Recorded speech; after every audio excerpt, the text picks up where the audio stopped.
Checking live at the Spose Center in Waterloo as a matchup in the Finger Lakes East tonight as the 6th-ranked Palmac Red Raiders take on the Waterloo Indians. Glad to have you along. I'm Brendan Harrington along with Tane Robinson, Hunt Brothers, and Jim Sinacropi behind the scenes for you tonight. And a matchup between 3rd place and 8th place in the Finger Lakes East tonight. A Waterloo team that's just 1-10 in league play, but certainly competitive, more competitive than that record. And then Palmac, Tani, a team that's just kind of looking to put a string of some victories together. They're 10-7 overall, 7-4 in the Finger Lakes East. They've clearly established themselves in that second tier in a tie for 3rd place with Penn, but just can't seem to get a winning streak put together and sustain anything over a few games. Yeah, Palmac has struggled with that this year. You know, it's 2 wins, 2 losses. Of course, they had the big win over Newark, one of the few teams in the Finger Lakes this year that was able to knock off Newark. And so they've got great potential, great talent, just having a difficult time stringing wins together and coming off a couple of tough losses. You know, tough 3-point loss on Friday night to Minders, and then followed it up losing a barn burner on Saturday to School of the Arts. 88-89. That's a lot of points for a high school game, Brennan. Yeah, there was a lot of shots being fired up. 5 players in double figures in that game for Palmac, and that was not an overtime game. They did that in a regulation game of 32 minutes, so certainly impressive. Meanwhile, Waterloo, like we said, they're 1-10 in league play, 5-12 overall. They've done some damage in some non-league games. When you look at this roster, and particularly with the veteran leadership of Ben Deming inside, now we're going to see Dikembe Ayers out of the lineup tonight, but you kind of think Waterloo would have been a little bit higher up in the standings at this point. Yeah, certainly with Ayers and Deming, Waterloo's got some talent. And they've been competitive in some games, but just have really struggled to finish. And it's going to be a real challenge for them to match up tonight with the talent of the Palmac team. We mentioned that Ayers is not going to be playing tonight. You know, unfortunately, an incident the other day involving some of the crowd at Newark and some inappropriate gestures maybe were had back and forth. And so he's going to sit down tonight and not participate. And on the other side of the court, Palmac's going to be without one of their top players, as junior guard Damian Wright's not going to be playing tonight, and certainly he's capable of putting up big points for Palmac any night of the week. And you look, we talked a little bit about it before we went on the air. You know, if you take a leading scorer away from either team, Palmac is a little bit more of a position to afford that. They have a little bit more depth in terms of scoring than this Waterloo team does, and it makes you wonder where they're going to get those points made up for them with Ayers out of the lineup. It's really going to fall on Ben Deming to have a big night. Well, the first matchup between these two teams, when Wright and on the other side Ayers were in the lineup, it was a game, really the final a little bit closer than the game actually was. 67-61 back on December 22nd at Palmac, a victory for the Red Raiders. Well, in that game, Palmac opened up the game, and in the first half played really well, had a substantial lead on Waterloo. Waterloo had been playing man-to-man throughout that entire first half. Made an adjustment at halftime. Coach Dinan switched his team to a 2-3 zone just to kind of pack it in and force Palmac to score from the outside. They were able to cut into that lead substantially, had it down to as narrow a margin as 6 at one point. And I think we can expect to see a heavy dose of that, particularly with Dikembe Ayers being out tonight. It's going to be difficult for Waterloo to match up man-to-man, so I expect we're going to see them packed it in a zone and just hoping to get out and contest some of the better shooters on the Palmac team. Of course, with Holden Orr and Hunter Vandevelde out there on the wings, if they're hitting tonight, Waterloo is going to have a difficult time. The H&H connection from downtown as you take a look at the Finger Lakes East standings. And they're in 3rd place. Palmac at 7-4, 10-7 overall. Then Waterloo at just 1-10 in league play, 5-12 overall on the year. Well, we're hoping we can get a game like we did last year, an overtime game, 66-64 win for Palmac, but it was not easy. Took a late 3 from Damian Wright, and then Ben Deming with the game winner in overtime. And we're going to take a look back at some of the highlights from that game from a year ago.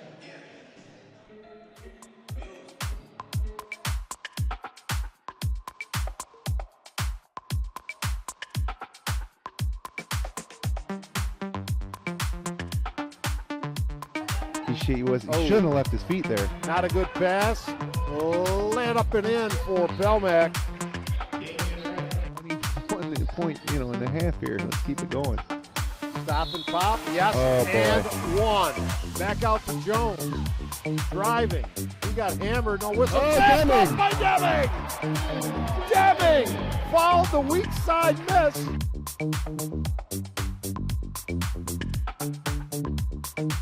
Looking. He's going to have a shot. Right for three. Oh, he made the shot, Dave! Damian Wright made the shot! Unbelievable. Calmly buries the three. His first three of the game. You see some members of the Palmac team.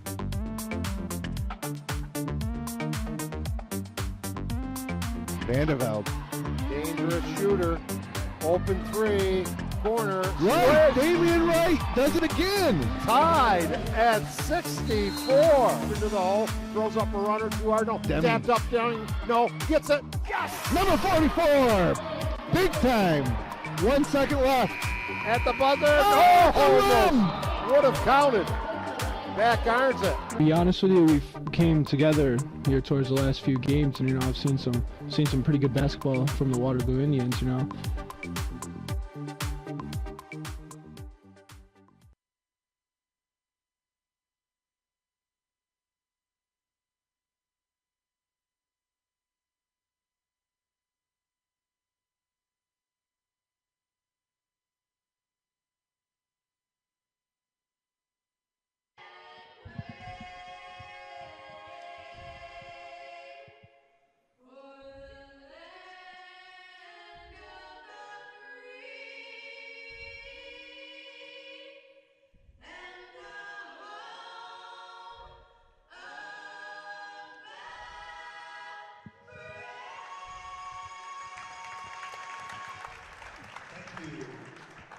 Back at the Spose Center in Waterloo as we get ready for action in the Finger Lakes East tonight between the Palmac Red Raiders and the Waterloo Indians. And let's go ahead and get you the starting lineup for the Palmac Red Raiders. 10-7 overall, 7-4 in the Finger Lakes East. Dan Harris, the head coach for the Red Raiders, and his starting lineup looks like this.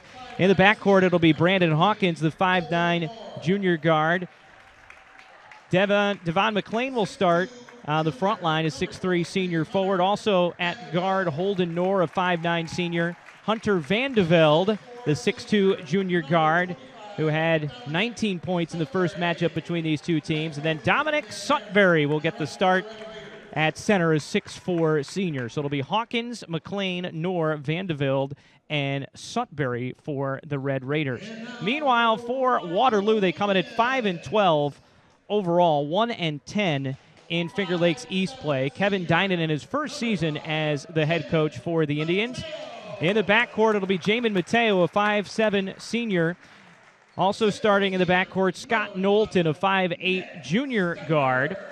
Nick Stenberg will start at the 3 guard, a 6', 165-pound senior. And then on the front line, it'll be Daquan Kingston, a 6'3", 210-pound junior forward. And the man in the middle, Ben Deming, a 6'5", 225-pound senior, younger brother of Waterloo standout Lauren Deming, now a sophomore at the University of Rochester, where she's averaging 10 points and 5 rebounds on a very good Lady Yellow Jacket team that's actually currently 15-3. So it'll be Mateo, Stenberg, Knowlton, Kingston, and Deming for Waterloo.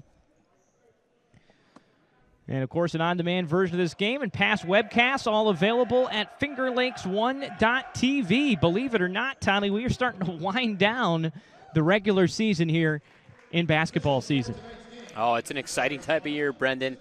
You know, when the postseason's getting closer and we're starting to see where these teams will be positioned for sectionals, it's always an exciting time of year. And speaking of sectionals, this is a Palmac team that's still hoping to get a home game in the quarterfinal round. They're currently in 5th place in the standings when you take a look at the B1 sectional points. We'll take a full look at that a little bit later on. So they're still hoping to slide into the number 4 spot. But they have both Newark and Penn Yan, their league rivals, to worry about as we get ready to jump it up here at the Spose Center. And it'll be Waterloo in white, Palmac in red. And it will be Waterloo to control as they attack the basket to the left. It looks like the Red Raiders are opening up here in zone tonight. Showing a little bit of a 2-3. Mateo running from the point. Deming at the high post, swings it over and leads to a wide open look from Stenberg.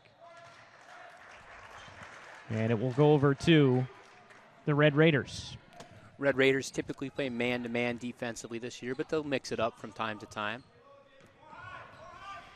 So here's the first possession from Pal-Mac. Brandon Hawkins coming off a big weekend, Friday and Saturday, scoring 21 against School of the Arts and 19 against Minders on Friday night. Quick shot from Holden Knorr there, a little off the mark. So still looking for our first basket of the game, just underway here in Waterloo on a Tuesday night. Glad to have you along.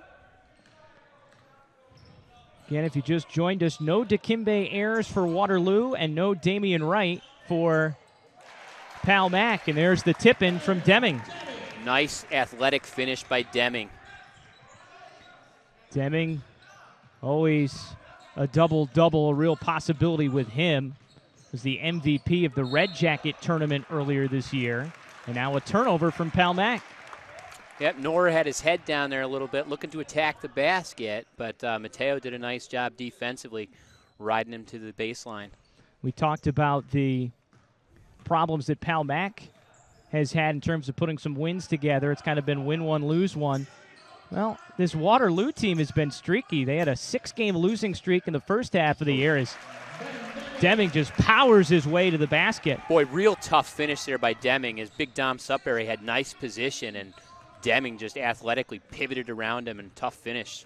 4-0, and there's the backdoor cut and almost the finish as Hunter Vandeveld going to head to the free throw line. A great cut by Vandeveld, nice pass by Hawkins to hit him there on the backdoor cut. Almost put it in with the left. And the foul will be charged on Deming, so he picks up an early foul. We're just a minute and a half in, 6:25 to go the first quarter, and that's the first point of the game for Pal-Mac as we get a look at Ben Deming going to work on the low post. And both free throws for Vandeveld, and so that halves the lead. It's now 4-2. Well, like I was saying, Tony, this Waterloo team dropped 6 straight, then won 3 in a row over Christmas break and won a tournament over at Red Jacket. They're 4-2 out of league. There's a big block. And back the other way comes Pal-Mac. And Nice. Shot off balance and rebound right back over to Waterloo. Good attempt by McLean to challenge right there. Deming was in a position where he might have picked up a second foul if he wasn't careful. 4-2 lead, and boy, that's a bailout call. And it's going to be a trip to the free throw line for Scott Knowlton. Yeah, Knowlton got inside there, and Sudbury had his hands up. McLean had his hands up. There was no room to get that basketball up. Knowlton, smallest guy on the floor, is just 5'8", a $130, and he'll head to the free throw line and can't connect. So foul charged on McLean. And missed opportunity there, but an offensive rebound. So Daquan Kingston comes away with the offensive rebound. Stenberg passes up the opportunity for 3, and he'll draw the foul inside. Waterloo, little extra hop in their step here in the early going. Looks to be a half step quicker than Pal-Mac out of the gates. Yeah, and not something that you would expect, on paper that Waterloo would be looking quicker. Athletically, Pal-Mac a little bit faster at most positions, but, we saw those highlights earlier. Waterloo played them tough last year, and every game this year in the Finger Lakes East has been a battle. Another offensive rebound. Meanwhile, just 1 of 4 from the free throw line on this possession is Waterloo, but they lead it 5-2, 5:25 left to play here in the first quarter. Mateo. This time man-to-man from Pal-Mac. Deming working against Sudbury. Fadeaway, ugly shot from 15 feet. And here comes Pal-Mac. Slipping behind the defense is Hawkins for the easy layup. Athletic finish by Hawkins as he crashes to the ground after going up high for the layup. That's just poor transition defense there from Waterloo. They had the numbers back. It was 3-on-3, but nobody picked up Hawkins on the weak side. And it's like we're going to get an illegal screen on Stenberg. And that'll be a turnover to send it back over to Palmac. As we look on the break here, there's 3 white jerseys headed back, but nobody picked up on Hawkins, and he snuck behind Deming. Yep.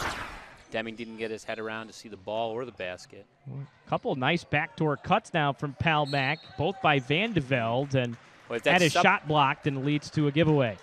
If that's Sudbury, it's going to be his second. Yep, 2 quick ones on Sudbury. And looking over at Dan Harris, he's not going to lift him yet. And he's on the defensive end here, too. So he's matched up with Deming. We'll see if they go after Sudbury again. Stenberg leaves it for Deming. And just a little bit too strong off the spin, but boy, just reaches right over Sudbury, who dangerously close to picking up that third, and then finally Deming puts it away. And it's a difficult matchup for Sudbury because of the fact that Deming can take the ball away from the basket and is comfortable handling it. And Sudbury flat with the 15-footer there, but a good offensive rebound. McLean. Hawkins working against Mateo. Plenty of time on the shot clock. 3:55 left to play in this first quarter, so we're halfway through the first quarter. A 7-4 lead for Waterloo. And we're going to get a foul here on Scott Knowlton. Does Palmac really have anybody that can match up with Deming, Tony? Well, I mean, off the bench, Tyler Mooney and Jaden Koff will give them some good minutes. They don't have Sudbury's size, but they're athletic, tough, defensive-minded players. And so, you know, I'm going to expect that's where Coach Harris will go to next if Sudbury picks up a third foul or when he needs a breather. Both teams are ready with 3 team fouls here as we're barely past the halfway point here in the first quarter. Hawkins drives but lost it. Deming comes away with the loose ball. So Waterloo trying to work on this early lead, up 7-4. Just 1 league win so far for the Indians. Oh, Deming wasn't looking, and very fortunate that he didn't turn it over, and still hasn't really gotten a handle on the basketball, and that was just messy. Yep, Knowlton didn't make eye contact, didn't realize Deming wasn't looking. And Waterloo gets a timeout. They'll try and settle the situation with 16 on the shot clock. 3:24 left to play here in the first quarter. A 7-4 lead for Waterloo.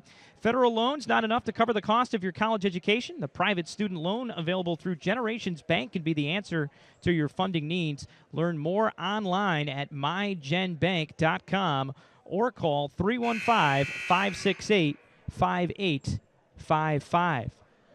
Well, we were talking about with Palmac how they're looking to get into that upper half of the sectional bracket and get a home game in the quarterfinal round. And if we take a look at the B1 sectional points standings, you see 3 teams out of the Finger Lakes East, Tony, at 3, 4, and 5, and still some opportunity for jockeying there. That's right. I mean, Palmac's going to go over to Penn Yan on Friday night, and that'll be an opportunity for them to make up 10 points there, you know, kind of a swing of 10 points. And so certainly within striking distance of getting up into that 4th position where you get a home game. Interestingly, Waterloo right now sitting at the number 9 spot, which would set up an 8-9 matchup with Greece Odyssey, a team that they've already played twice this year. And there on the other end, Hunter Van de Velde finishes. Van de Velde with 4 points in the early going. It's 7-6. 3:03 left to play in the first quarter. Here's Stenberg. He's swinging around for Knowlton, and boy, telegraphed an entry pass for Knowlton. There's Jaden Koff bringing down the rebound, who had checked in for Sudbury during the timeout. Koff wearing number 14, and there he is. He's going to pass up the open 15-footer. And here's a deep 3. Holden Noor right between the eyes. And Holden is a streaky shooter. If he gets going, look out. He could put up a lot of points in a hurry. First time these two teams met, he had 3 trifectas, 11 points overall. Here's Deming.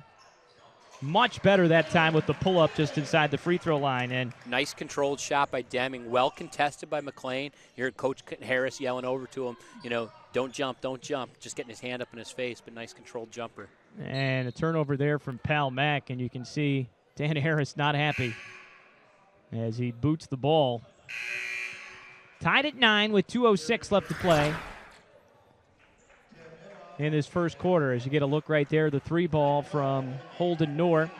Now some substitutions into the game for Waterloo. We see Tim Inhofe check in for the first time. He's wearing number 30. Nick Webb wearing number 22. And then Jared Hay-Snyder wearing number 25. Palmac going to trap a little here, Tony. Yep, applying a little bit of pressure. Stenberg, he slipped inside but couldn't finish. Boy, a lot of offensive rebounds right now for Waterloo. Boy, Deming is on the bench for Waterloo, and they're still getting offensive rebounds. And there, finally, you give him that many chances, and Stenberg able to capitalize. He has 4, or 3 rather. And the lead is 2 for Waterloo. Nice assist there. Great pass by Hawkins as he laid it right off to Jaden Kolf under the hoop. Great job by Hawkins picking up the assist. Kolf with his first bucket. And we're tied at 11 with 1:15 to play the first quarter. And there's the trap. And, boy, Hawkins, he had a layup on the other end, but he bobbled it. Yep, he bobbled it. Coach Harris has come out with a little bit of a 1-3-1 half-court trap, and great gamble there by Hawkins. Hay-Snyder missed the 3. Another missed 3 by Mateo. Another offensive rebound, and that doesn't even hit a rim there from Stenberg. A little too hard off the window. And here's Knorr. Too strong. 46 seconds left, so there's about a 12-second differential. Yeah, and, maybe an opportunity to do for a 2-for-1 there, but, man, that's a quick shot. You can get that shot at any point during the game. And that 3 ball was halfway down and out from Jared Hay-Snyder. And now Palmac looking to run. Holden Knorr will pass up the look, and they'll hold for 1 shot. Last shot.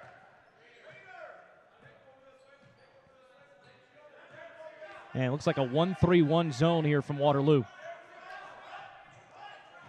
Getting Denberg a little rest here, or Deming a little bit rest here at the end of the first quarter, and now a drive along the baseline from Hawkins, and with 8.1 seconds left in the quarter, he'll head to the free throw line. Nice job from Knorr there making that diagonal pass down to Hawkins. Certainly one of the weak spots of that 1-3-1 zone is if that weak side defender is not dropping back down quickly on ball reversal. You get burned pretty easily for some layups. Well, overall, a pretty quiet first quarter for Hawkins. He has the 1 field goal, now hits his first free throw, so just 3 points. Hawkins, a guy who gets up over 20 points on a regular basis, had 27 against Wilson earlier this year, 25 against RCMCS. We're going to get our first look at Frankie Saucedo tonight, number 10 for Palmac. 6 seconds left. Waterloo, long pass, too far for Deming, and clock will stop with 1.9 seconds left, and now Palmac will have an opportunity to bring it back the other way. So here you're looking for the long pass. Jaden Kolf. When it doesn't look like Waterloo's going to apply any pressure over here to Hawkins. Nobody on the ball, 1.9, and they're just going to go short and look for the old half-court shot. On its way, and not too far from its intended target, but that'll do it for the first quarter. 13-11, Palmac trailed most of the first quarter, but they have a 2-point lead at the end of 1, and we'll step aside on Finger Lakes 1.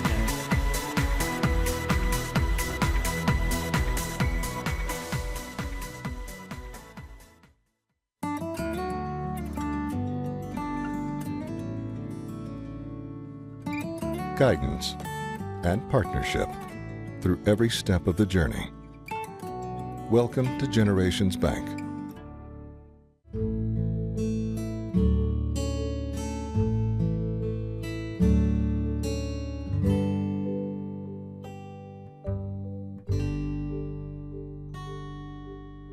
Good luck to all of our student athletes this high school sports season.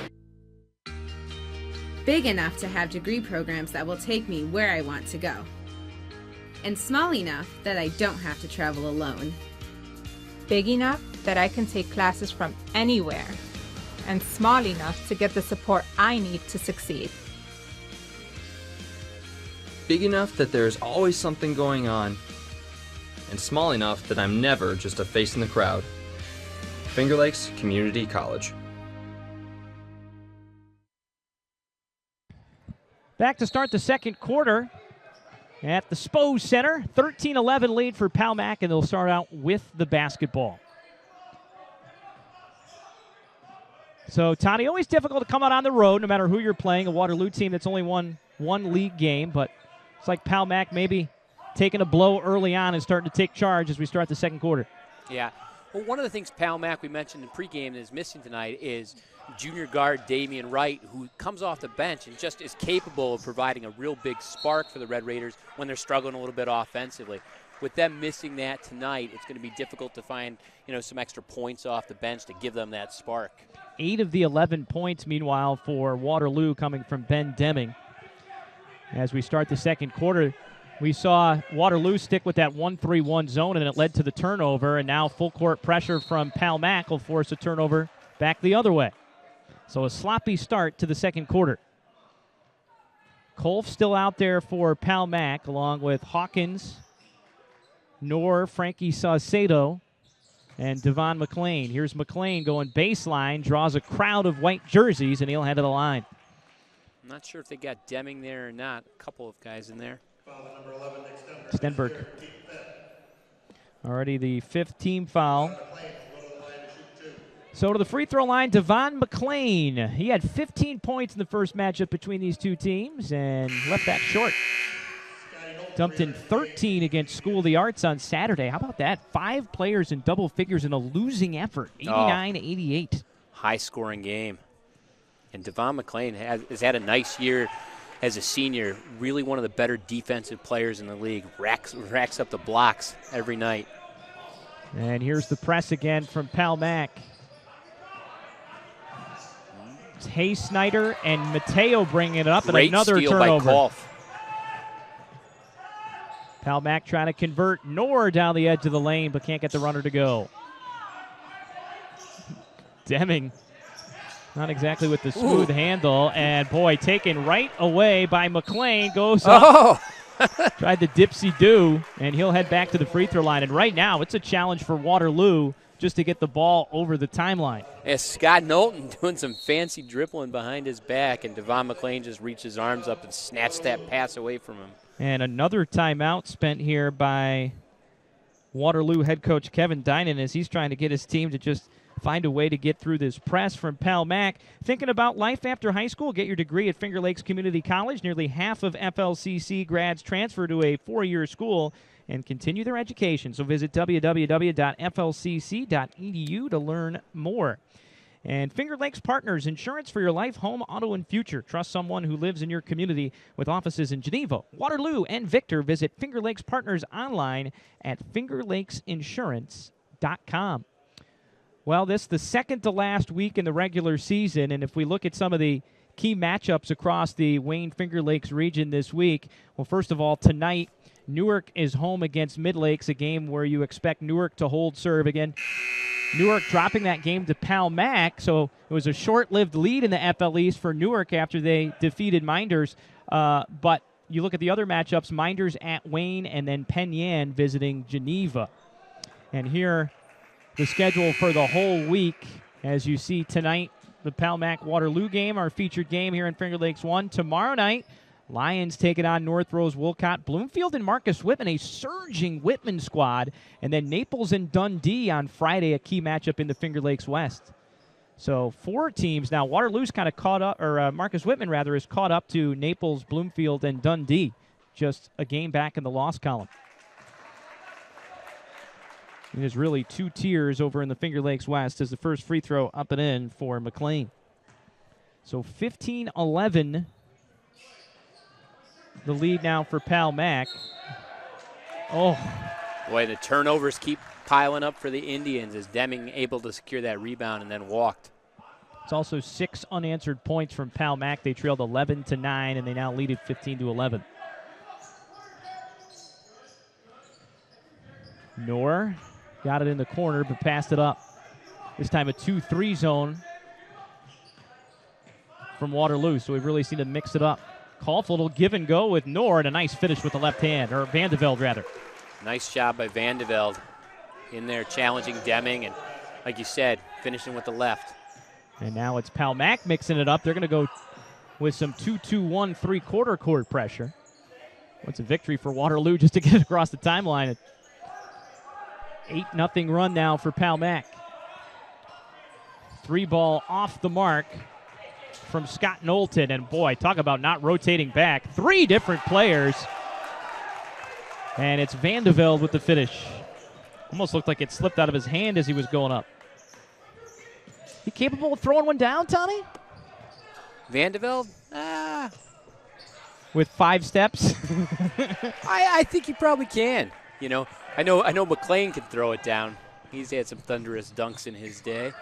Well, Waterloo's already spent 2 timeouts, Tony, and all the momentum right now with Palmac. They can't spend another one here. I mean, they can, but then they're going to be halfway through. 3 ball from Frankie Saucedo in the corner. Frankie Saucedo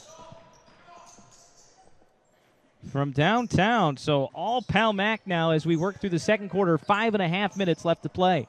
Well, and you wonder, I mean, really the difference this quarter has been the way that Waterloo has struggled with that pressure. If not having Dikembe Ayers, the extra ball handler, probably affecting Waterloo's ability to break the pressure and advance the ball.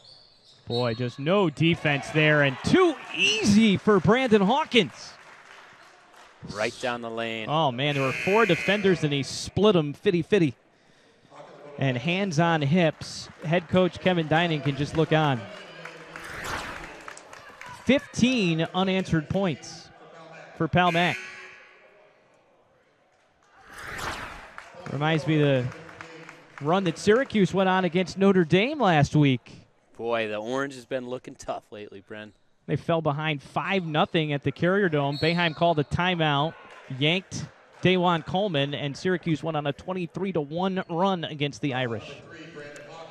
Well, clearly at that level, coaching makes an impact. We've Yeah. seen a dramatic change in the Orange's, ACC performance, since Coach Boeheim came back. Now, in all fairness, a couple things with Coach Hopkins. Number 1, the schedule's gotten easier. But ooh, ugly pass by the Indians. Number 2, it's hard when you're the primary assistant coach to just take over for a while as the head man. Another 3 ball. Quick release from Holden Knorr. That's Knorr's second 3, and it is all Palmac now, 27-11. 18 unanswered, and another turnover. Oh, baby. 3-on-1 back the other way. Saucedo! And another timeout for Waterloo.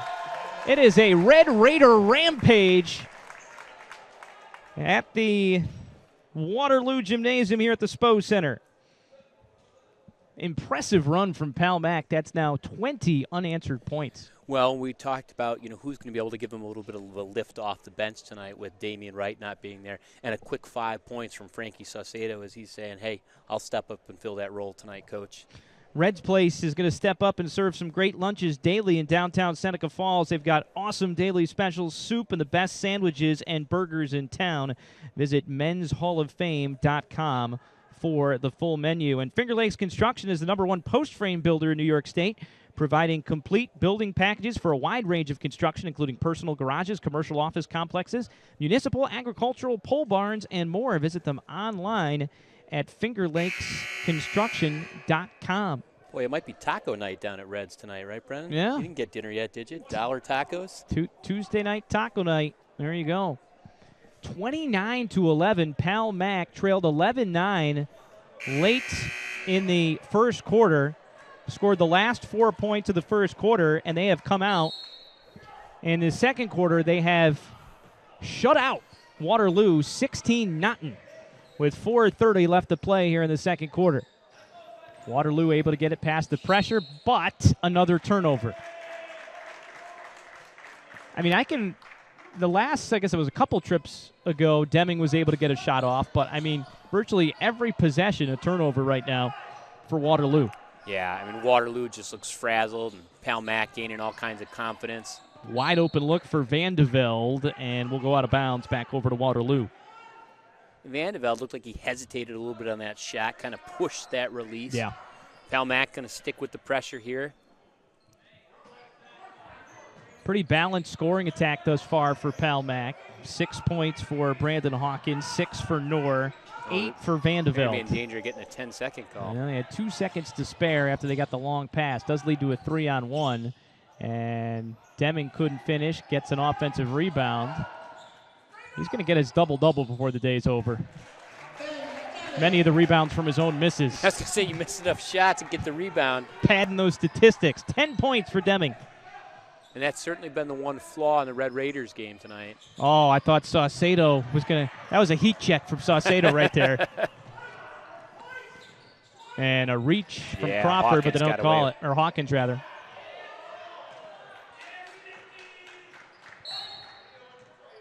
And a whistle away from the basketball. Looks like we're going to get a foul on Palmac. 3:27 to play in the first half, 29-13.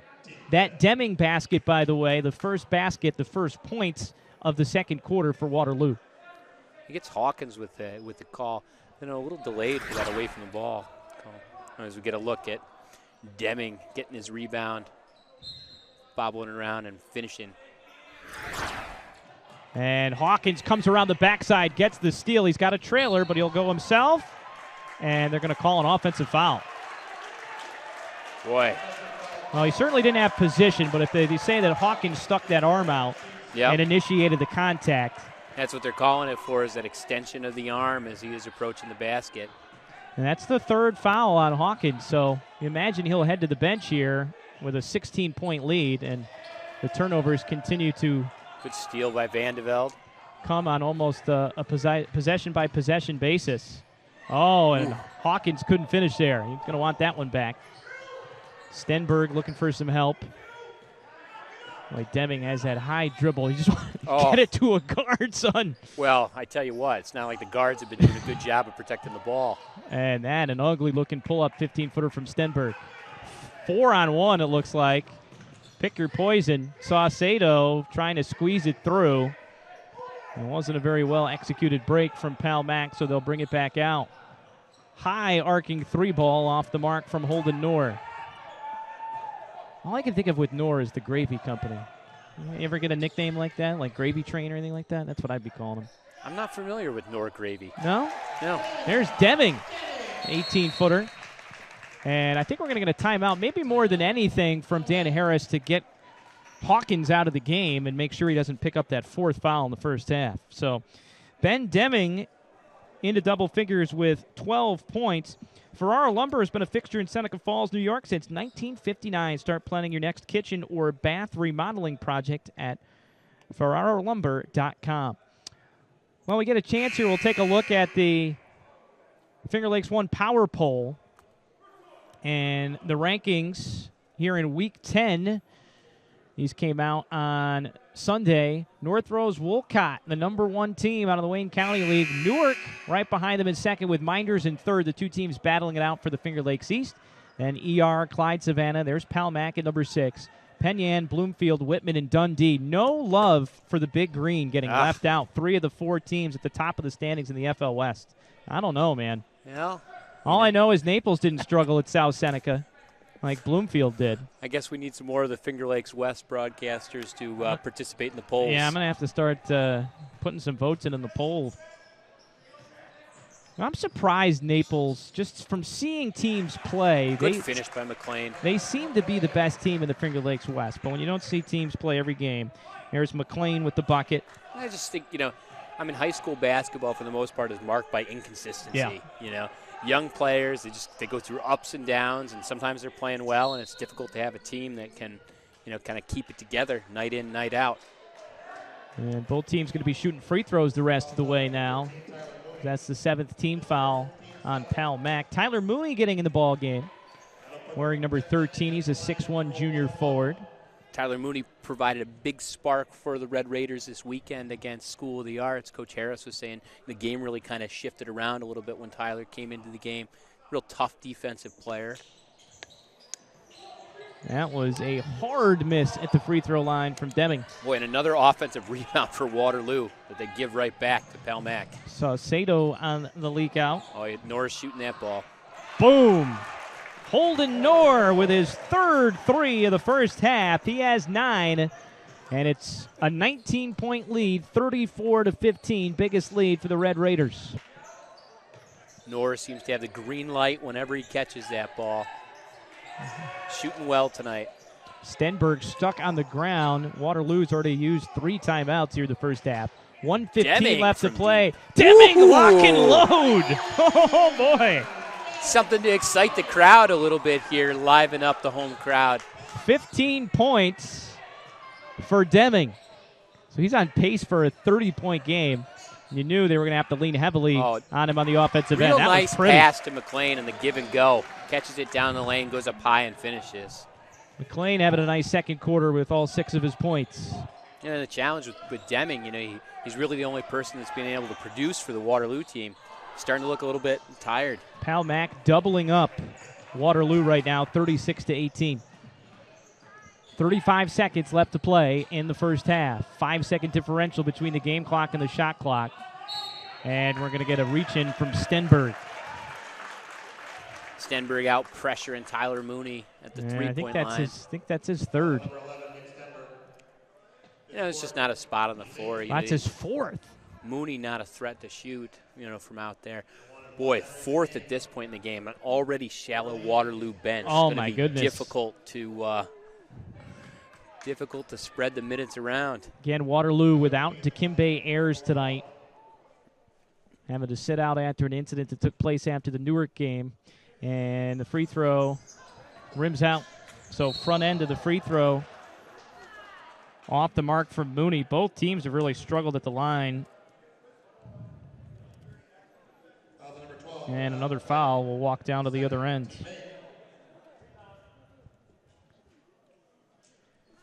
Palmac now 6 of 10 from the line. Waterloo is just 1 of 5 from the free throw line. But on all 4 of those misses, they've gotten the offensive rebound. Maybe it's a strategy. And not that time. High dribble gets away from Knorr. 20 seconds left. They swing to Saucedo can't hit it. Good rebound by Deming. I've quickly realized that I enjoy calling the name Saucedo. Has a nice little rhythm to it. And the fade away. Big tip. Deming with the tip in after Nick Webb almost had the fade away, and that'll do it in the first half. Big half for Ben Deming, but he can't do it all by himself. He has 17 points. But Palmac going on a big run here in the second quarter. They lead it 36-20 as we head to the half. We'll take a timeout. Be back with your Finger Lakes Community College halftime show.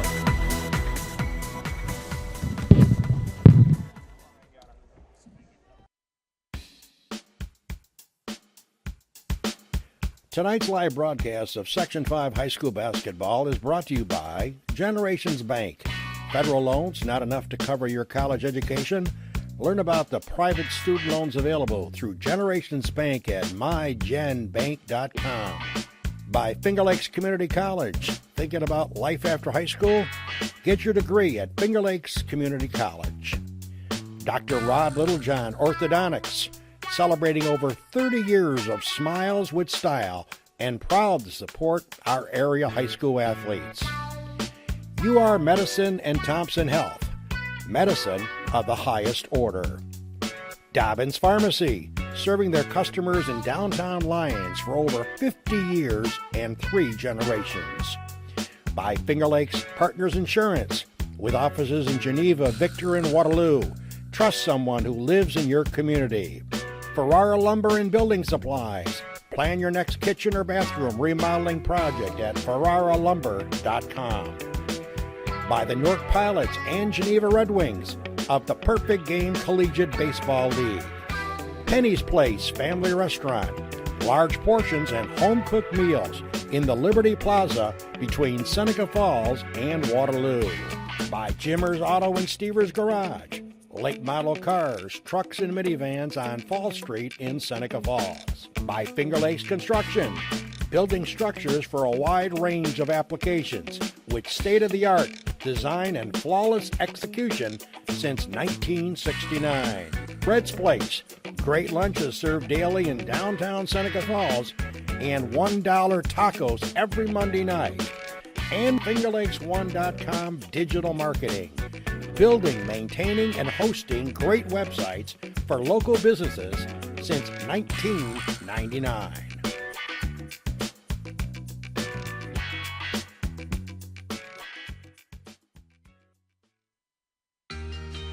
Big enough to have degree programs that will take me where I want to go. and small enough that I don't have to travel alone. Big enough that I can take classes from anywhere, and small enough to get the support I need to succeed. Big enough that there's always something going on, and small enough that I'm never just a face in the crowd. Finger Lakes Community College.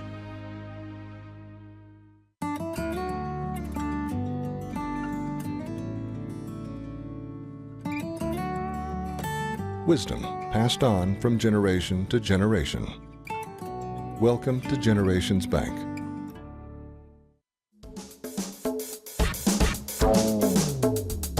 Yeah.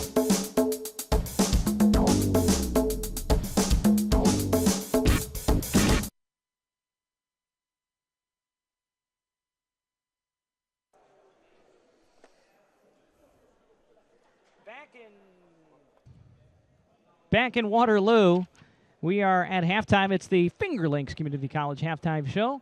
Palmac enjoying a 36-20 lead over Waterloo, thanks in large part, to a 20-0 run that started in the end of the first quarter and carried past the midway part of the second quarter. And so a 16-point lead for Palmac here at the half, 36-20. And Tani, it doesn't take a high-paying analyst to come up with the the reason that big run came. Oh, my. Turnovers, and some more turnovers. Well, you saw Palmac switch to applying some full-court pressure, some three-quarter court traps and some half-court traps. And when they applied that pressure to Waterloo, Waterloo just turned the ball over to them repeatedly. And Palmac was able to get out and finish in transition. Really that was the difference in that second quarter, and the result of that was that big run, 20-point run for the Red Raiders. We knew points would be hard to come by for Waterloo other than Ben Deming, and that has certainly proven true. Ben Deming has 17 of the 20 points for Waterloo in the first half. In fact, Deming was the only Indian to score in the second quarter. So basically, in the second quarter, it was Palmac 23 and Ben Deming 9. Yeah, I mean, Palmac just doesn't really have an answer defensively for Ben Deming. He's faster and bigger and stronger than the majority of the Palmac defenders, and he's able to put back shots and power the ball up. He's made some nice deep shots. You saw him hit that three from NBA range, and so difficult for Palmac to match up with. But if he's the only person scoring, the Red Raiders are going to be all right. And we said on the other side in the onset that Palmac had a little bit more depth, and we saw that in this first half. Frankie Saucedo comes off the bench. He had a real nice half with 5 points. Devon McLean with a strong second quarter with 6 points. Vandevelde has 8, and Holden Knorr has been able to connect with 3 trifectas for 9 points, and Brandon Hawkins doing his usual damage. He has 6. So, a game after they had 5 players in double figures, and today a real balanced scoring effort in the first half. And remember, Nick Stenberg over on the Waterloo sideline already has 4 fouls. They lose him early in the third quarter, and it is real slim pickings at the guard position for this Waterloo team. Absolutely, and we saw the difficulty they had handling the ball. Stenberg, one of the few guards left standing, probably going to have to sit a little bit so they avoid picking up the 5th early on in this half. And of course, Waterloo likes to spell Deming, to keep him fresh. He's a player that does not play, every minute of every quarter. Needs to be set down, for a couple of minutes to regroup. Taking a look at the out-of-town scoreboard, couple high school scores to pass along. First of all, a little bit of a surprise here in the first half. Mid-Lakes with a 4-point lead over Newark, 17-13. Meanwhile, at the half, Minders leading Wayne 22-14. Penn Yan trailing Geneva by 1. And an update from the Carrier Dome in Syracuse. A slow start for the Orange tonight. 14:05 left to play in the first half. Virginia Tech out to an early 11-4 lead. So you talked before, Tony, about how Syracuse really can't afford any bad losses. And a Virginia Tech team, that's a team you need to take care of, middle of the pack in the ACC. Have to take care of them at home. And, give Syracuse credit against Georgia Tech on Saturday. The Orange certainly didn't play their best game. Trevor Cooney did not shoot well. Benajay didn't have his strongest game, but the defense in the second half and enough Malachi Richardson offense in the second half was enough for Syracuse to squeak out a victory. So we'll see if they can rally it again tonight. Yeah. No, it's certainly made a nice run as of late. And, yeah, we talked about, this time of year you want to be careful about your tournament resume. And they've got some nice signature wins this year, but certainly, some bad losses also. Yeah, you look, the Wisconsin game at home, a game you should have won that went into overtime. The Clemson game, real bad loss. I'll tell you what's a horrible loss if you look at records is at St. John's. Absolutely. Last time I looked, they were 7-14. This is a St. John's team that lost at home by 20 to Incarnate Word. And if you were to ask 10 people on the street if Incarnate Word was a basketball team, probably 9 of them would say no. But they are, and they're Division I. Oh, I was going to say, do they play in the same league as Marathon Oil? I don't even know what league they're in, but maybe the California Penal.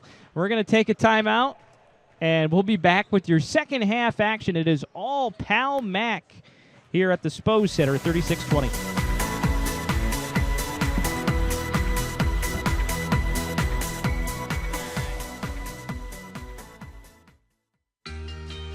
Big enough to have degree programs that will take me where I want to go.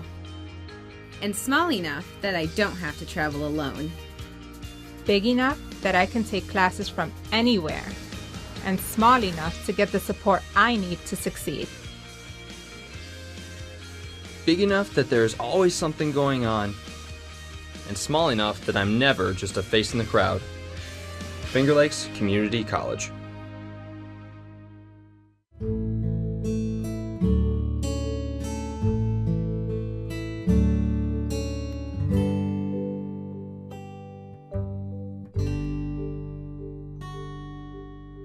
Good luck to all of our student athletes this high school sports season.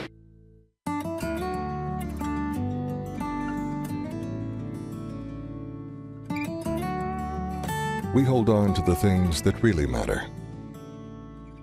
Welcome to Generations Bank.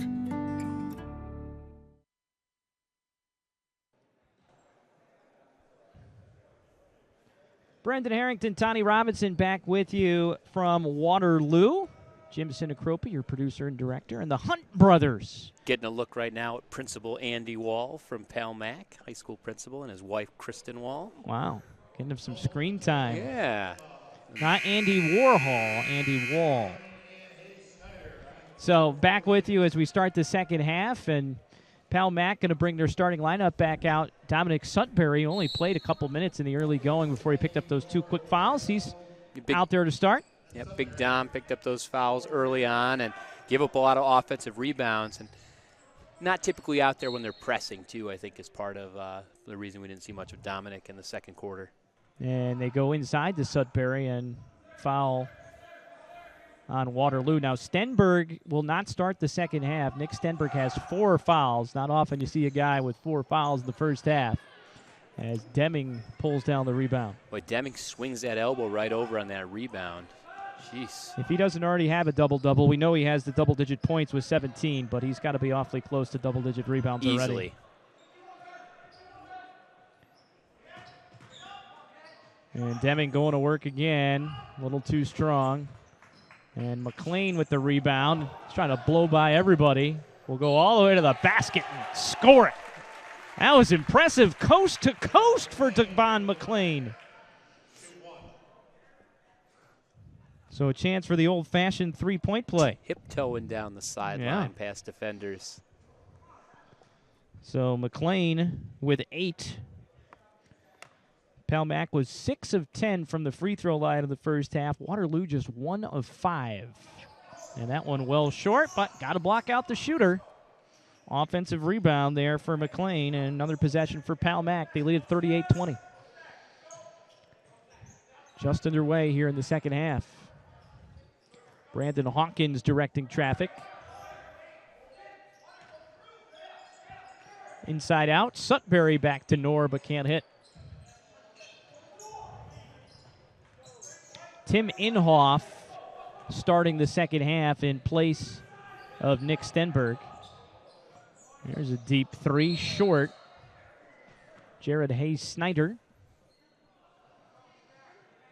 We got to look at Devon tiptoeing down the sideline and going hard to the glass. Strong finish, exploding up to the 10.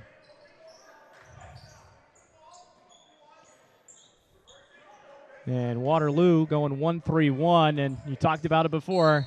Don't rotate on the weak big side. Finish by Dom. The kiss from Dominic Sutbury. Yep, that's certainly the weak spot of that 1-3-1 zone. The quick ball reversal and then looking diagonally. And if that weak side defender is not dropping quickly, there's going to be an open passing lane. 40-20 your score now, and there's another offensive rebound. It must be that basket because it was Waterloo getting all the offensive rebounds in the first half, and there's an easy bucket for Hunter Vandeveld. And as a coach, there are a few things more frustrating than giving up an offensive rebound on a free throw. As evidenced by the fact that yet another timeout spent by Kevin Dinan.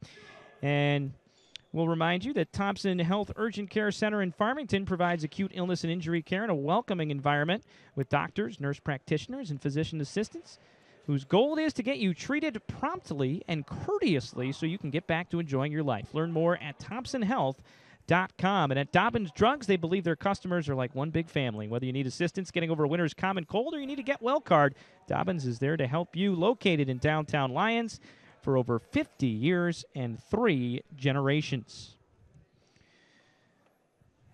Checking the scoreboard they're at the under 12 timeout now at the Carrier Dome, 14-9 Virginia Tech. So Hokies still up 5 there. And here, Palmac in control, 42-20. This is a Waterloo team that, boy, doesn't get any easier for them as they finish with Minders on Friday night. They take on the top 3 teams in the league, really, or 3 of the top 4, with Newark. Well, Penn Yan really started it off, the whole top half of the league. Penn Yan, Newark, Palmac, Minders in that order. Yeah, difficult stretch for the Waterloo Indians for sure. And update on some other high school scores. Newark is up 1 on Midlakes at the half. Last we knew they were trailing by 4. And Geneva up 7 on Penn Yan at the half. So certainly this game going according to plan, but rest of the games in the FL East tonight have some games on upset alert. And meanwhile, Ben Deming, he's just going to see how many points he can score tonight. He has 19. Nice touch by Deming on that shot. 19 of the 22 points. Only one other player has scored. That's pretty remarkable. Nick Stenberg has 3 points, a 2-point field goal, and a free throw. And Stenberg's on the bench with 4 fouls. And the Indians back in that 2-3 zone now. And again, the first time these teams met, Palmac had a substantial lead in the first half, and Waterloo was just able to chip away at it in the second half and close the gap. And there they find the opening at the free throw line, but the jumper off the mark from McLean. Here comes Waterloo. Mateo inside to Denberg, draws the double team, and a great weak side look, and there's just the 3rd player to score tonight. That was a great pass. Great pass.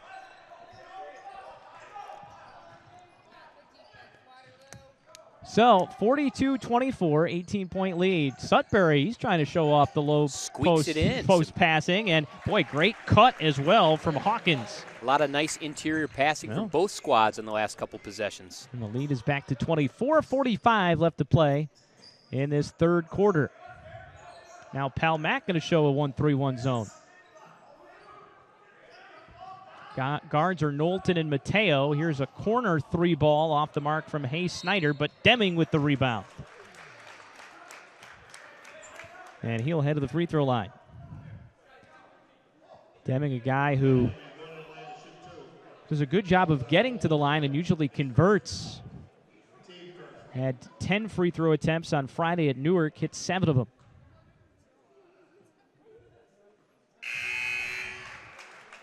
No broadcaster's jinx there, Brennan. Able to connect. He did miss one in the first half here tonight. We talk about Palmac not really having an answer for Deming. He had 24 points in the first matchup between these two teams back on December 22nd. Hits both free throws there. He now has 21. So 2 20-point games against the Red Raiders this year. Lead is 18, 4:20 left to go. Nice ball movement by the Red Raiders. And the 3 ball from Holden Knorr, and that's his 4th 3 of the game. Inside out. From outside. Inside out. How often do you see when a team works it from inside out to generate the three-point opportunity that they convert. And there's a travel from Deming. There's something about stepping into that shot, Tony. Yeah. Well, and the quick passing against the zone really sets it up. It forces it to move, makes the defense jump, and it's going to create openings when you quickly swing the ball around. 21-point lead for Palmac as we're past the midway point of the penultimate quarter. This time a 2-3 zone from Waterloo. Sutberry gets it pretty deep on the low post and goes opposite block, and boy, everything but the hoop there. Yep, good-looking stroke by McLean, just not able to get it to rattle down. Seen good ball movement against both the 2-3 and the 1-3-1 from Palmac. That's certainly something that you talked about. Coach Harris felt as though his team didn't play well against the zone the last time against Waterloo. Been much better this time around. And a rainbow of a three-pointer from Jared Hayes-Snyder. Hayes-Snyder starting to contribute a little bit for the Waterloo Indians and desperately needed somebody else to fill the stat line. Well, taking the load off of Deming. Van de Velde tickles the twine. Been a pretty good shooting night overall for Palmac, and we said that this Waterloo team would probably pack it in and hope that Palmac had an off night shooting the ball, but that has not happened. No, and that's who we talked about. We talked about Van de Velde and Knorr. Boy, another good job by Devon McLean getting out quickly in transition. Bombs away! Another three ball. It's heating up in here. Holton Knorr with 5 trifectas for 15 points. 3 threes. We have Knorr, Van de Velde, and then Knorr again. This is turning into the NBA All-Star Game three-point contest. Talent level notwithstanding. And there will be a foul here and a trip to the free throw line coming up for Daquan Kingston. And we get a look there at the replay of Holden Knorr. So Saucedo's got a 3. Holden Knorr has 5 threes and another 3 from Van de Velde. So 7 3 balls for the Red Raiders tonight. Anytime in a high school game you start to approach double digits in three-pointers, that's a productive night from outside the arc. As Kingston able to connect. Waterloo picking it up a little bit from the free throw line here in the second half. We're going just 1 for 5 in the first half. But Palmac stretching that lead all the way out to 24 a moment ago was their biggest lead. Now stands at 23. So 4 players have scored now for Waterloo. Another Step 3 back ball? from Van de Velde. No, it was on line just a little bit short. Van de Velde. They gobble up the offensive rebound, though. Knorr, a little weave action here. And Jaden Kolf drives it to the basket and draws the foul.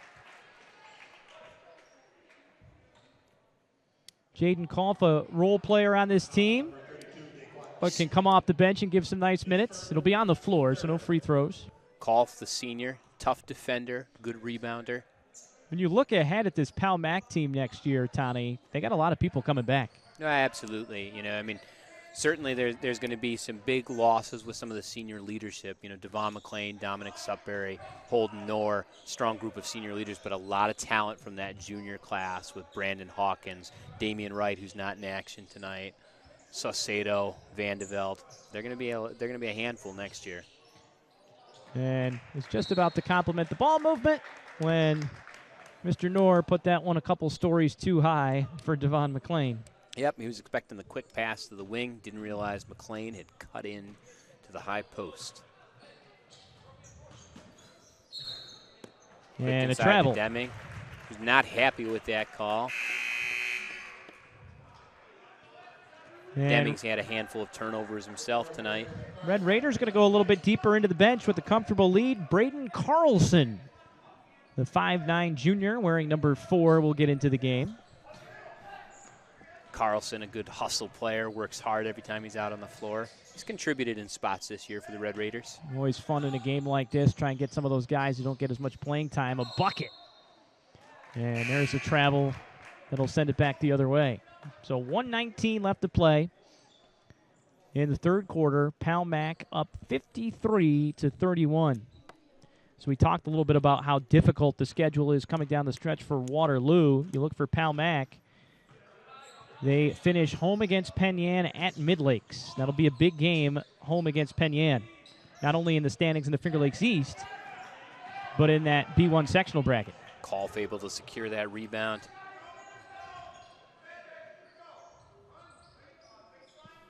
And first time in a while, looks like Waterloo will go back to the man-to-man. Well, I tell you, with the way Palmac's been shooting the ball from the outside, you got to think that they got to mix it up somehow.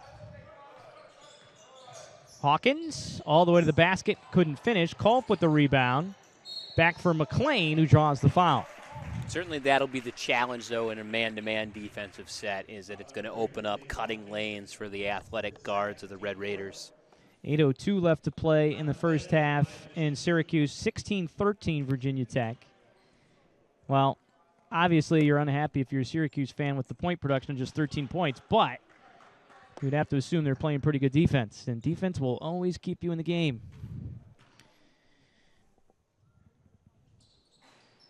Now McLean has struggled at the free throw line tonight. He is now just 2 of 7.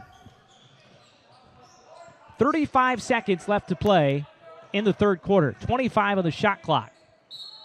And silly foul there from Jaden Kolf. Kolf will pick up the foul there at the high post. So there's a very good chance you're going to look at that 4 or 5 matchup in the B1 bracket and have it be a Finger Lakes East matchup. Newark, Palmac, and Penn Yan all jockeying. Always interesting when you get a possibility of that third matchup between two teams. Nice bank shot there from Knowlton. He connects.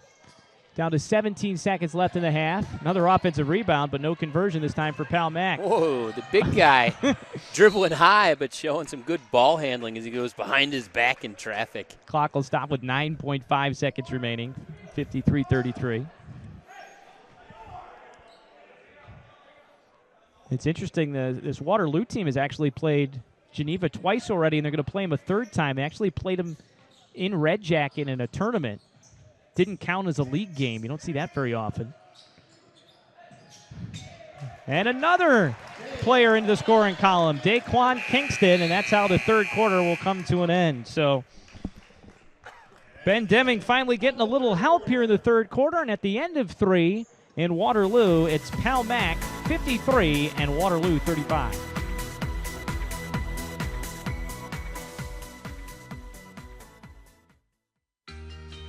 Big enough to have degree programs that will take me where I want to go. And small enough that I don't have to travel alone. Big enough that I can take classes from anywhere. And small enough to get the support I need to succeed. Big enough that there's always something going on. And small enough that I'm never just a face in the crowd. Finger Lakes Community College.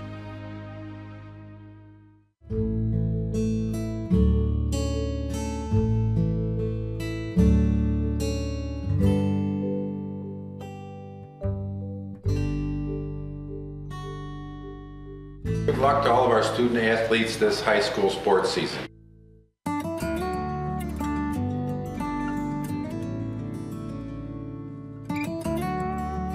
We hold on to the things that really matter.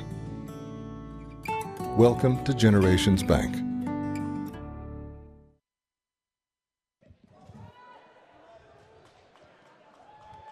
Back at the SPO Center as we start the fourth quarter, 53-35. 18-point lead for Palmac, and Nick Stenberg will be back in the game. He sat out the whole third quarter after he picked up 4 fouls in the first half.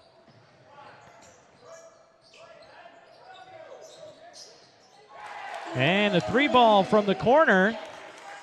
So Stenberg had plenty of time to think about what he was going to do when he came back in, and his second field goal of the game, he has 6. And all of a sudden you look up and it's a 15-point game. But certainly you feel as though Palmac in complete control. They can always throw the press back on if they need it. Vandeveld couldn't finish, though.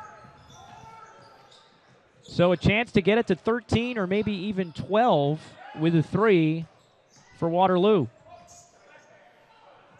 And nice entry tip pass by for Kolf. Deming, was tipped and leads to a steal. Boy, Palmac had a 4-on-2, but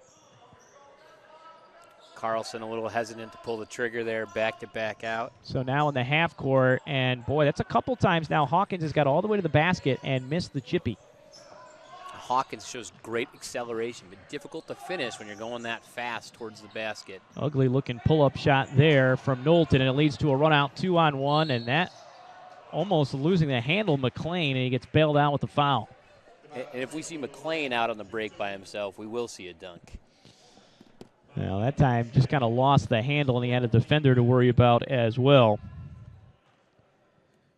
So trip to the free throw line where McLean has been with regularity and finally able to connect. He was 2 of 7. He had missed his last 4 from the line.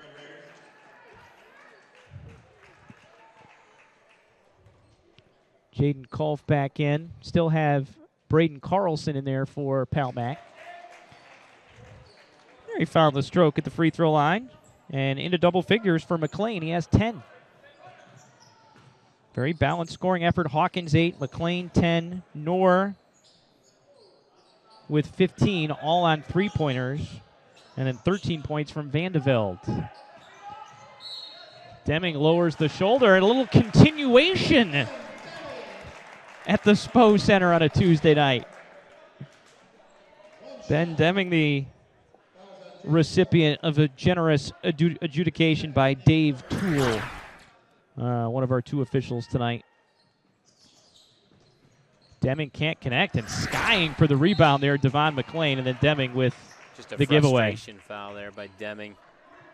I do like the fact that Deming, it'd be a night where you could very easily get frustrated when you're not getting much help from your teammates. Still smiling. Yeah, it's a couple times now. Yep. He smiled there, and when he tried to go behind the back earlier, he was laughing. So, hey, you can't have fun. What are you doing it for, right? Absolutely. He knows the situation, too, that they're missing a key player. Oh, Carlson. Good drive by Carlson, getting to the tin, but not able to convert. Stenberg, quick trigger. Another offensive rebound. Deming, he just couldn't find the hoop. Oh, nice.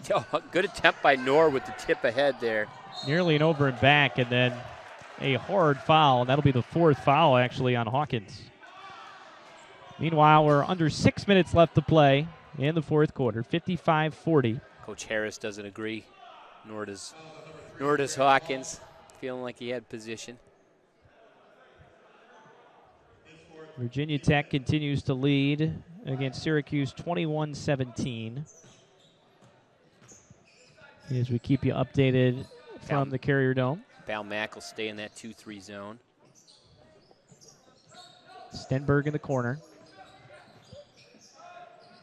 And a good-looking pull-up. Nice shot by Knowlton. Scott Knowlton. He has 4 all in the second half, and it's back to 13, 55-42. Things could get a little interesting, particularly if Brandon Hawkins fouls out. And McLean can't convert. Now numbers the other way, 4 on 3. Boy, Stenberg had the open 3. He'll give it to Mateo. Was halfway down and came out. Mateo, or else it's a 10-point game. And Waterloo hanging in there, doing what they can. You just had the feeling that they might be a little bit overmatched tonight. Hunter Vandeveld waiting to come back into the game for the Red Raiders. We'll see Vandeveld and Mooney checking back in. Kolf with 15 to shoot. Here's the basket from Carlson. So Braden Carlson with the bucket. Good to see from the 5'9" junior guard. And the steal by Carlson. And the dime. Yes! Oh. It's a Braden making his impact felt. It's a stat sheet stuffer for Braden Carlson. It's his season highlight reel right here. Steal by Knorr.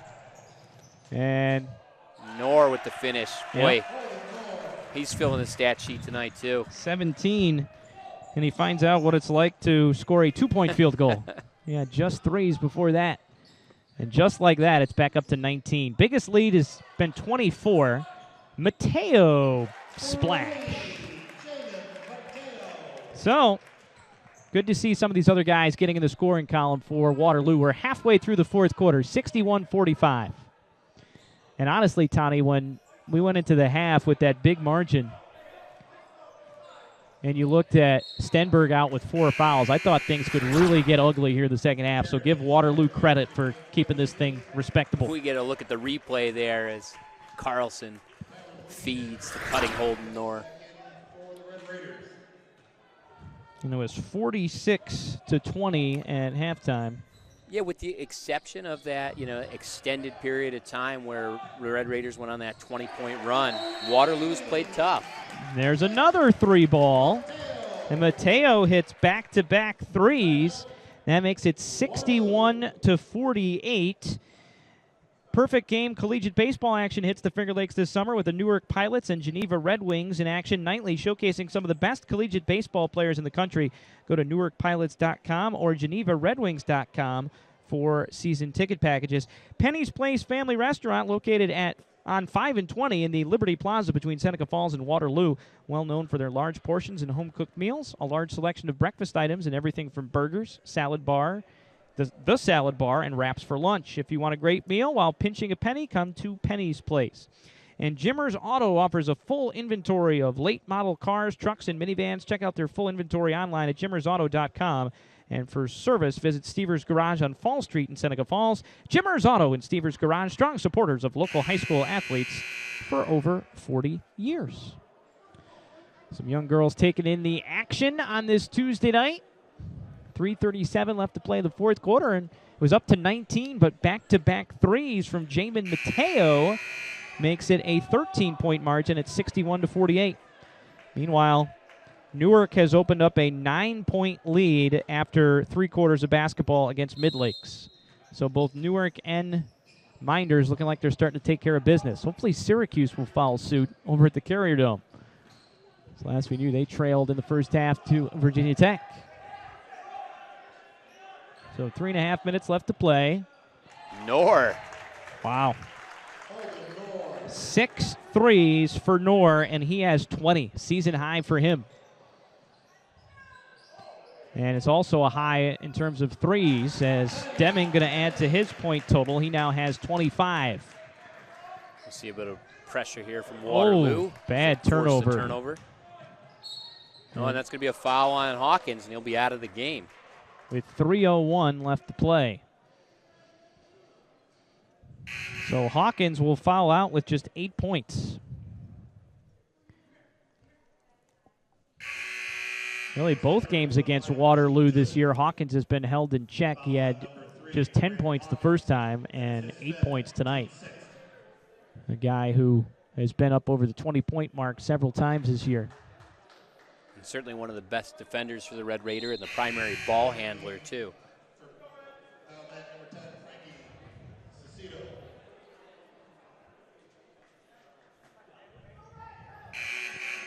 Just to correct myself before, I said 46-20 at halftime. It was 36-20 at halftime, but it was a 20-0 run that Palmac went on at the end of the first quarter and into the second quarter. Certainly the difference in the game. So here's Stenberg. Chance to score some points with the clock stop, but Stenberg can't connect. Stenberg had those 4 fouls in the first half. We didn't see him at all during the third quarter. Made an immediate impact in the game when he was inserted in the fourth quarter, knocking down a 3 and sparking the offense a little bit for the Waterloo Indians. Another miss. Waterloo just 5 of 11 from the free throw line as Stenberg misses a pair. He's one of their better shooters. He's got to hit those. And they'll get Mateo on Mooney over the back there with the foul. And that means we'll take the walk to the other end. Free throws the rest of the way. Here in the fourth quarter, we're down to 2:59 left to play.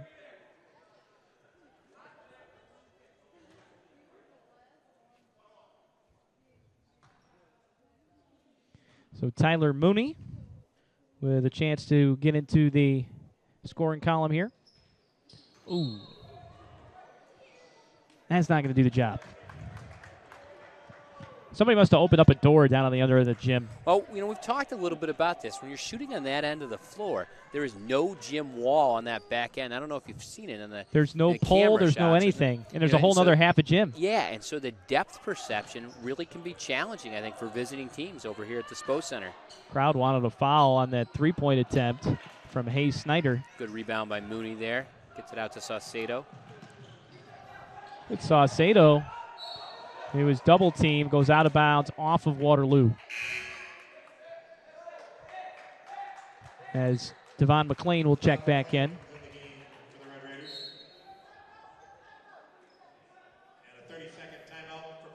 So 30-second timeout called by Palmac. Make sure you stick around after the game for our Dr. Rod Littlejohn Smiles with Style postgame show as you get a look at what we're talking about there. I would want no part of shooting on that basket if I was still playing, Tony. Yeah, I mean, you just, as a shooter, that back wall just provides some depth perception support for you and enables you to really get your bearings as a shooter. And when it's not there and it's open and empty, it's real challenging on a shooter, whether you're at the free throw line or the three-point line. It's similar to when you're shooting a technical foul and all of a sudden there's nobody along the foul line there for you to, kind of provide some depth. Dr. Littlejohn and his outstanding orthodontic team share a common goal to ensure the overall wellness of each of their patients through orthodontic care. They utilize the latest technological advances, including Invisalign and Excellident. So check out their website at littlejohnortho.com. Down to the final 2.5 minutes here in Waterloo. Palmac has been in command since the latter stages of the first quarter, led by as many as 24, and Deming looked like he had a pick 6 right there as we approach Super Bowl Sunday, but they're going to get him for pass interference. Got a prediction for the big game there, Brendan? Well, I'm telling you, this line just keeps going up and up, and we were talking a little bit before. The line started out 4.5 for Carolina, and now it's up to 6, some places 6.5. Everybody is betting the Carolina Panthers to cover after their big win in the NFC Championship game, and so you know what they say, bet against what looks like the obvious. That Denver defense is good. Boy, if it creeps up to 7, you got to think the Vegas Sharps are going to be all over that line. But certainly, I just can't see. The only way Denver's going to win is if it turns into a similar type game to what we saw in the AFC Championship. They got to win 20-17 or 17-14. Right, low-scoring game. Yeah, there's no way they'll be able to keep up. Good finish there by Deming as he had good position inside. While I was talking about the Super Bowl, who hit those last 2 free throws for Palmac? Did you catch that? It was McLean? Okay, so McLean got both of the free throws there. I got to keep my point totals on here. I'm thinking about over-unders and spreads. And a pull-up off the mark from McLean. Nice rebound by Mooney tracking that ball down. So, yeah, I guess, I'm hoping for a close game. I think a lot of people are afraid of, as we see Tyler Mooney going to come out of the game to a nice hand from his teammates. I think a lot of people are afraid, including me, of seeing a repeat of that Seahawks-Broncos Super Bowl. And we've been spoiled over the last 10, 15 years with good Super Bowls. You want an entertaining game. Certainly when we were growing up, Brendan, it was bad game after bad game. Fortunately, the Buffalo Bills were on the wrong end of a few of those. Oh. The Broncos got stomped. Remember the Chargers-49ers Super Bowl was just terrible. Brutal. So, no, those were the blowout years. Just 1:33 left to go here in Waterloo, 66-52. What do you think is going to happen? What do you think is going to happen? I wouldn't be shocked to see Denver win, and certainly, I know Peyton Manning gets a lot of love by the mainstream media, but he's had a good career, seems to do a lot of things right, and I think it would be a great fitting end to his career if he's able to ride off into the sunset with a Super Bowl win. Some people were saying, a couple of my students were saying, he doesn't deserve it. He hasn't been good this year. His defense has been carrying him. I quickly pointed out that there were a lot of years where Manning was let down by his defense when he was with Indianapolis. Absolutely. So I think he's owed one. So a couple free throws there from Scott Knowlton as he's scored 6 points here in the second half. Wow, we thought Minders was taking charge, but they're actually down 2 with just a minute left at Wayne. That opens the door for Newark to perhaps win an outright Finger Lakes East championship. And both teams with 2 losses coming into play tonight. And Carson Evankovic going to the basket, drawing the foul. And while we're talking about out-of-town scores, Virginia Tech has opened up now a 9-point lead, 30-21, with just 13 seconds left to go in the first half. You can hear the frustrations all the way over from the Carrier Dome down the thruway here in Waterloo, though. Looks like Tyler Lydon just hit a 3 as they go to the locker room, so it'll be 30-24 Virginia Tech. Going to halftime as the first free throw. Carson Evankovic can't connect. Lydon hit a 3 at the end of the first half in the Georgia Tech game. Tied it up and gave Syracuse some momentum. Nice tip out by Devon McClain there after Evankovic misses the free throw. 1:05 to play, 66-54. Again, Palmac led by as many as 24 here in the second half. Oh, scoop. Cody Manning. He's the excited. Athletic scoop finish. Cody. Manning, the senior guard. Doesn't always get a lot of minutes, but nice to see him in there and contributing. And you can see the Palmac bench is excited. Now, can he get the OFTPP, the old-fashioned three-point play? Oh, my goodness. They had some velocity on it. We talked about the end of that floor.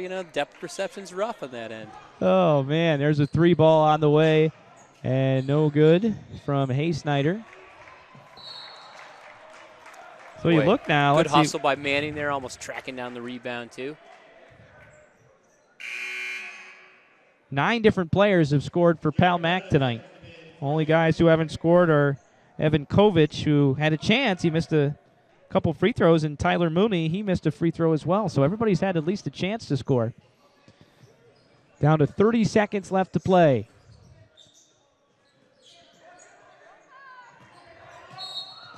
And a whistle to foul coming up here against Cody Manning with 25 seconds left.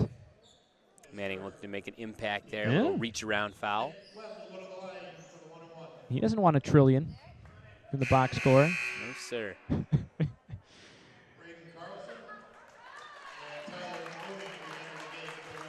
If you want a really good basketball read, Mark Titus, who he was working for Grantland, but of course Grantland is now defunct. He wrote a book about being a walk-on at Ohio State, and it is an absolute riot. Very entertaining. And the name is escaping me right now, the name of the book, but it's Mark Titus is the author. And a trillion refers to when... it's like maybe the view from the end of the bench. Something like that, yeah. A trillion refers to when you get in the game, like as a walk-on, and you get 1 minute in the box score. That's your only statistic. So when you read it across in a box score, it's a 1 followed by 12 zeros for, is it 12 for a trillion?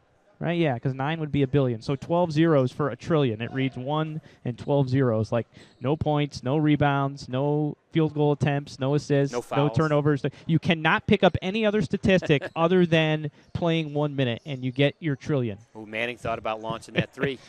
Down to 13 seconds left to go. Mooney right down. Whoa! Right down the lane. Nice finish by Tyler. All right. Evankovic needs to get a steal and hoist one up here to finish it out, but he'll be the only player who doesn't score. And that'll do it. 70-55. Palmac takes care of business on the road. They improve to 11-7 overall, 8-4 in the Finger Lakes East. Waterloo falls to 5-13, 1-11 in league play. We'll take a timeout. We'll be back with a guest. As color this one red and white for Palmac on Finger Lakes 1.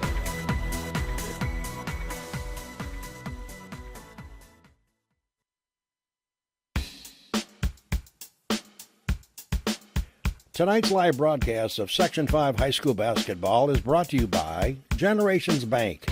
Federal loans not enough to cover your college education?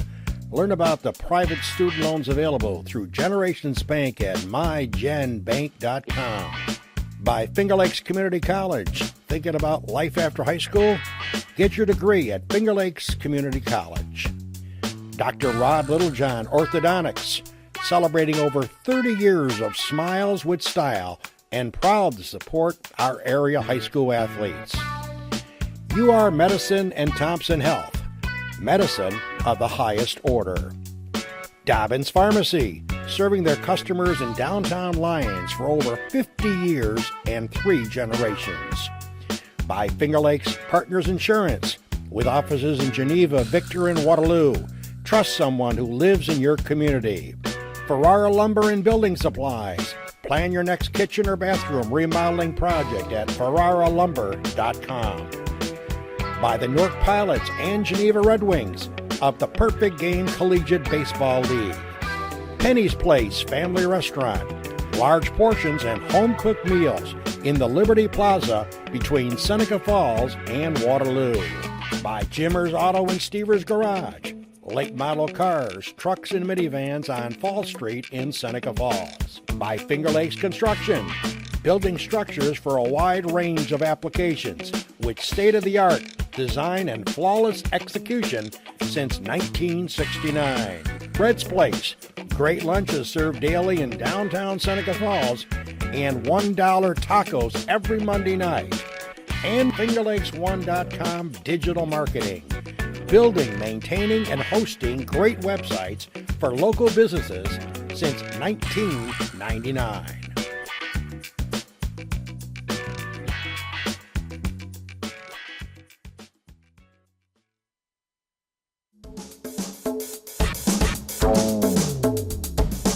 Yeah.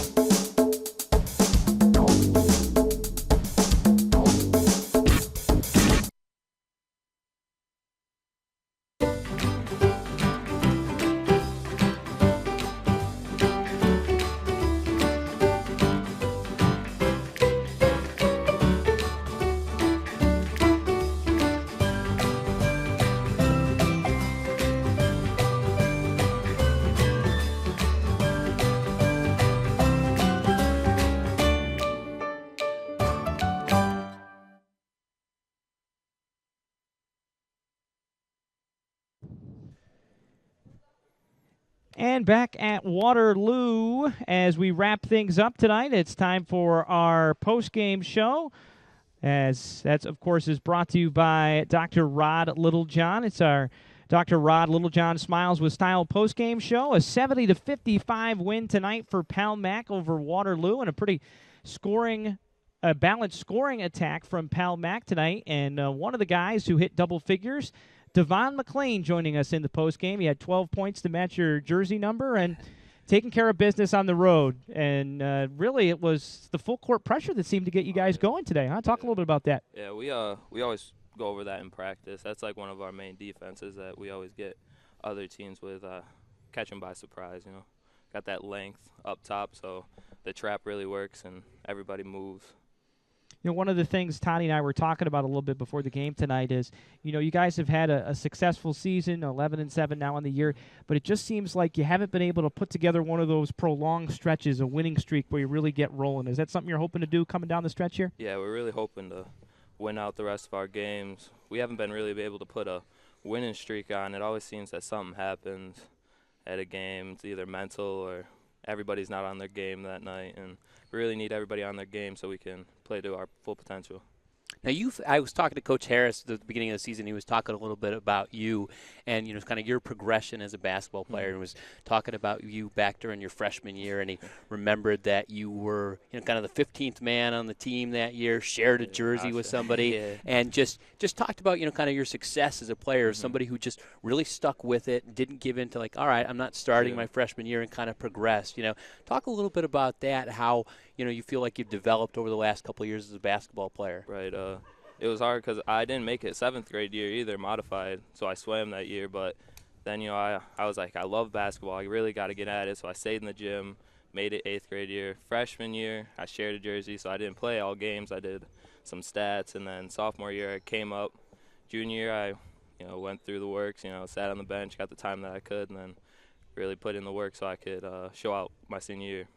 It's just an impressive thing to do. I mean, in this day and age, there are a lot of players that are not willing to kind of put in that time and sort of stick with it over the years. And a real credit to your perseverance of working hard, you know, during the off season and being a real contributor on a team that has the talent to really, you know, make an impact coming up on sectionals. You talk about that. It sounds like you really do. Just a fan of the game of basketball. Yeah. Is there anybody you model your game after, or a team in particular that you follow? Or?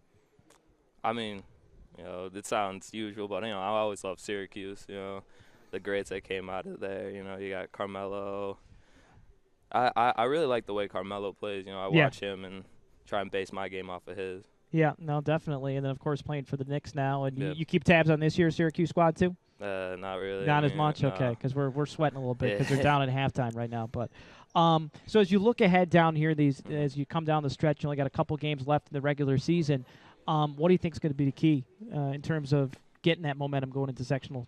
Good practices. We got to get our practices straightened out so that we can, come in Penyan. Penyan's always tough when we play them, and Mid-Lakes is no pushover either, Even though they might be at the bottom of the league, any team in the league, can really show out that night.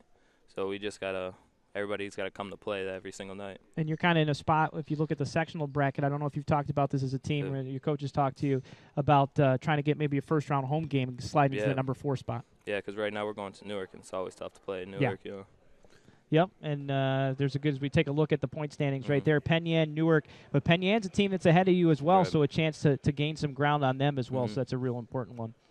So, well, congratulations. Nice performance from your team tonight. Another balanced scoring attack as, again, Palmac really taking care of business tonight with the win. Devon McLean joining us in the post-game show. We appreciate it, Devon. Thanks a lot. Thanks, So again, thanks very much to our producer and director, Jim Sinacropi, Jeremy and Jason Hunt on camera. And for Tane Robinson, I'm Brendan Harrington. Palmac rolls tonight, 70-55. And just real quick before we get out of here, a look at what's coming up next. Varsity doubleheader coming up on Friday night. And February 9th, Waterloo is taking on Minders in a doubleheader starting at 6 o'clock with the girls, the boys to follow. And then looking ahead, Monday, February 12th, it'll be Sodas and North Rose Wolcott. And again, we're going to try and get you some sectional action on Finger Lakes 1 Sports. We will be getting you some sectional action. Unfortunately, it will be audio only in terms of the live coverage, and then you'll be able to see the video on the archive edition until the powers that be in Section 5 basketball come out of the 19th century and start allowing these games to be streamed live.